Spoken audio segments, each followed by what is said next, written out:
Hello friends, welcome to my channel. हमारा topic चल रहा था प्रोडक्शन थ्योरी, जिसके अंदर हमने meaning of production, factors of production, production function, features of production, types of product function, ये हमने कवर कर लिए थे। आज हम पढ़ेंगे पीरियड्स ऑफ प्रोडक्शन। एक होता है शॉर्ट रन टाइम और एक होता है long run time. Short run एक ऐसा पीरियड होता है जिसमें आउटपुट जो होता है ओनली चेंज होगा वेरिएबल फैक्टर में चेंज करने से।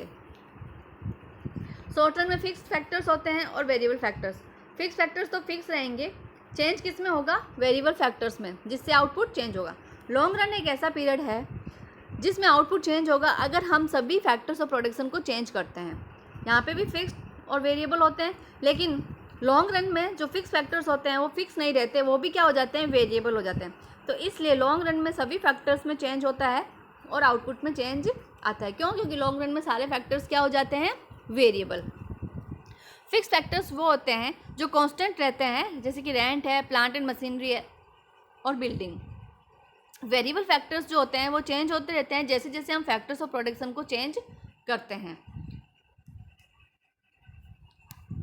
The production function is differently defined in the short run and in the long run. Those inputs that vary directly by the output are called variable factors. These are the factors that can be changed. Variable factors exist in both the short run and in the long run.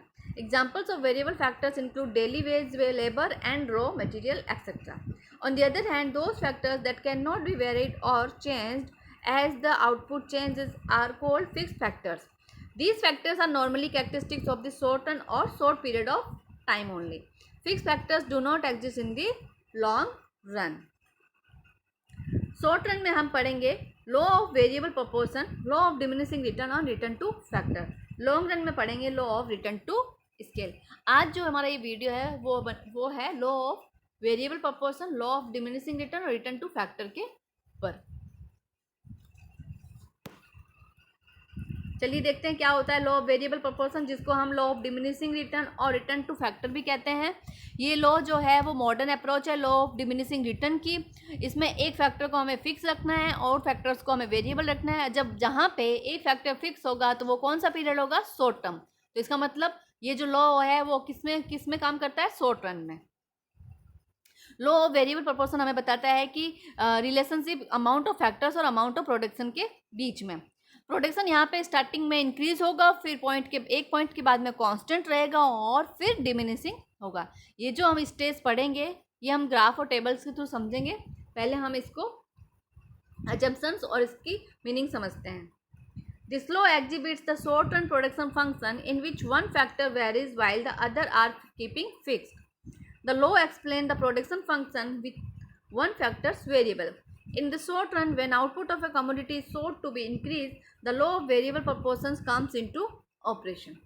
As the proportions of the factor in a combination of factors is increased after a point, first the marginal and the average product of that factors will diminishing. ये बेनम ने दी है परिभाषा। बेनम ने बोला है कि एक point of time के बाद में मार्जिनल प्रोडक्ट और एवरेज प्रोडक्ट है वो क्या होंगे? डिमिनिश। क्या एजम्पशंस हैं? It is assumed that the technique of production should remain constant during production. हमें जो है टेक्नोलॉजी को क्या मानना है? कांस्टेंट। क्यों? क्योंकि अगर टेक्नोलॉजी में इंप्रूवमेंट होगा तो प्रोडक्शन फैक्टर जो होते हैं वो अपवर्ड होंगे, इसलिए हमें टेक्नोलॉजी को क्या मानना है? Constant. It operates in the short run because in the long run fixed inputs become variable.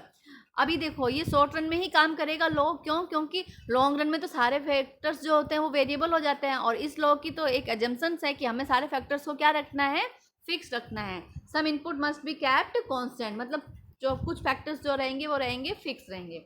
The various factors are not to be use in rigidly fix proportions, but the law is based upon the possibility of varying proportions. It is also called the law of proportionality. जो भी factor proportions होंगे वो variable होंगे। अगर factor of production fix ratio में रहेगा तो इस लॉ की जो है वो वैल्यू नहीं रहेगी। इसलिए कुछ फैक्टर्स ऑफ प्रोडक्शन प्रोपोर्शंस को हमें क्या मानना है? वेरिएबल, और कुछ को हमें फिक्स रखना है। It is assumed that all the units of variable factors of production are homogeneous in amount and quality. Factors of production को कंबाइन किया जाता है, कुछ फिक्स है, कुछ वेरिएबल है.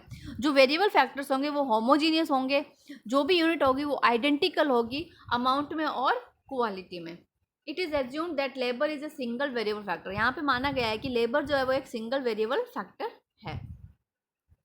चलिए देखते हैं टेबल.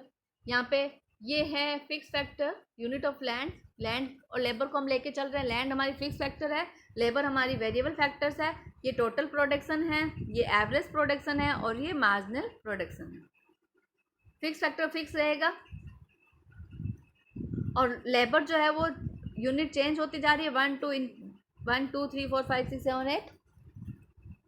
और टोटल प्रोडक्शन ये हुआ है 20 50, ये टोटल प्रोडक्शन है. एवरेज प्रोडक्शन कैसे आएगा? जब हम पर यूनिट टोटल प्रोडक्शन निकालेंगे तो एवरेज प्रोडक्शन आ जाएगा 20 divide by 1, 50 divide by 22, 90 divide by 3. तो ये क्या आ जाएगा हमारा एवरेज प्रोडक्शन. पहले टोटल प्रोडक्ट कितना था 20, फिर कितना हुआ 50.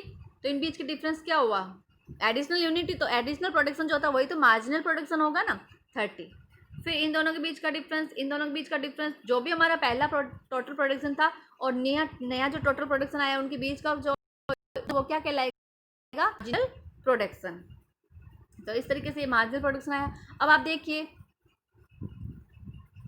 कि यहाँ पे देखो टीपी क्या है, बढ़ रहा है. 20 हुआ, फिर 50 हुआ, फिर 90 हुआ, फिर 120 हुआ. टीपी तो बढ़ ही रहा है.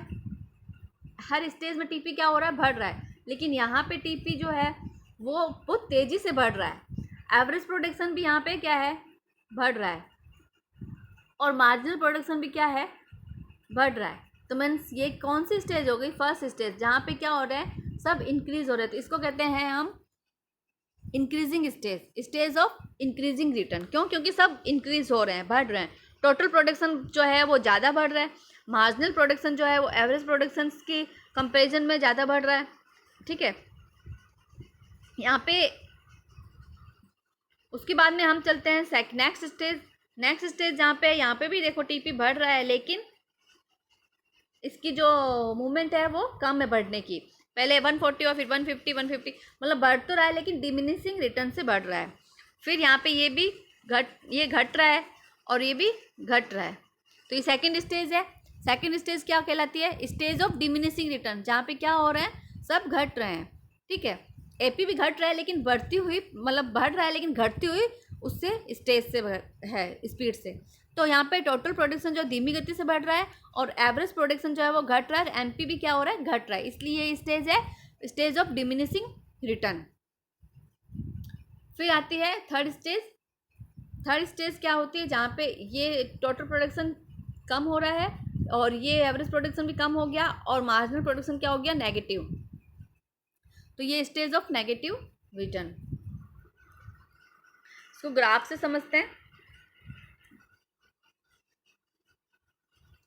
जो देखो फर्स्ट स्टेज में क्या हो रहा है?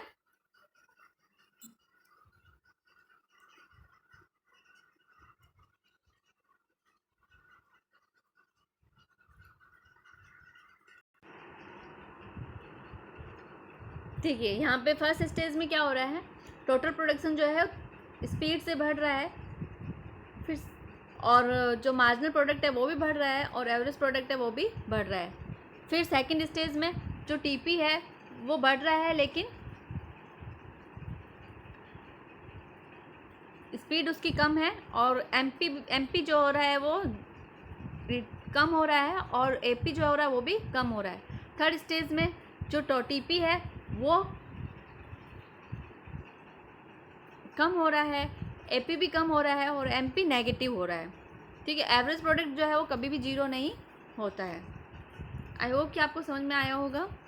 ये थी law of variable proportion. Next video में हम पढ़ेंगे law of return to scale.